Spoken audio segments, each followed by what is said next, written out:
Good evening to you all. It is for me a pleasure to be present to talk about what is happening in my region. And I'm the regional director of the JRS region of West Africa and Great Lakes. And the countries in the region are Nigeria, Chad, Cameroon, the Democratic Republic of Congo, and Central Africa Republic.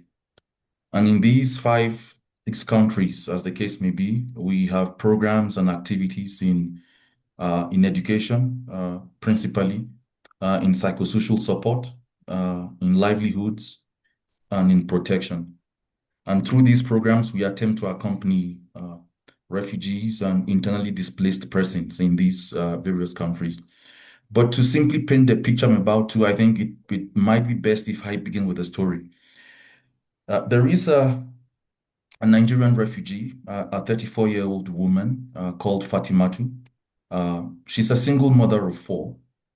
She lives in the camp in northern Cameroon called Minawawo Camp. It's a camp that gathers people who have been victims of the Boko Haram insurgency.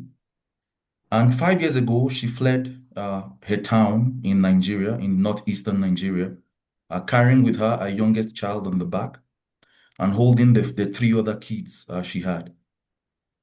Sadly, during the attack by Boko Haram, the husband disappeared, and it's been 5 years and she's still not heard from him. Today, she happens to be a single mother, taking care of four kids, aged between 3 and 11. And when you see them, you can tell these kids are suffering. They are visibly thin, with oversized tummies in some instances, and with hunger dulled, with eyes dulled by hunger. And long before sunrise, she has a habit she normally undertakes. She would walk barefooted to nearby farms around the camp to see if she could pick up a few leftover cassava peels. And for her, these peels she would use to make a soup when she returns for the kids. And sometimes she's successful, and sometimes some other times she isn't. But when whatever she gathers happens to be the only meal of the family for that day.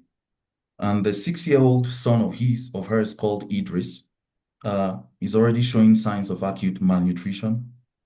His hands are frail, his body is generally frail, and he's slowed down a bit.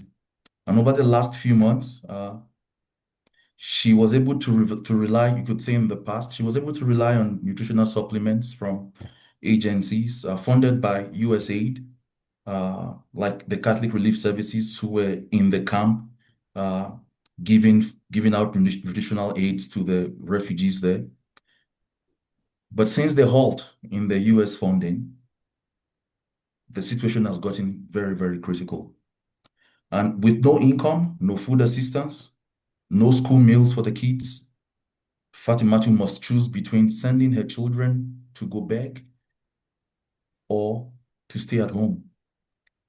And she did, during an interview with us, with JRS, she told us that as a mother, she should be able to provide for her family. But now she only feels that she's watching them starve. And she prays that they go to sleep before they ask her what she's going to eat. And I think Fatimatu's story is not an exception. It is simply the effect of what these courts, have had on our programs and on the people we serve, on the on the refugees with whom we work, and also the internally displaced persons with whom we work.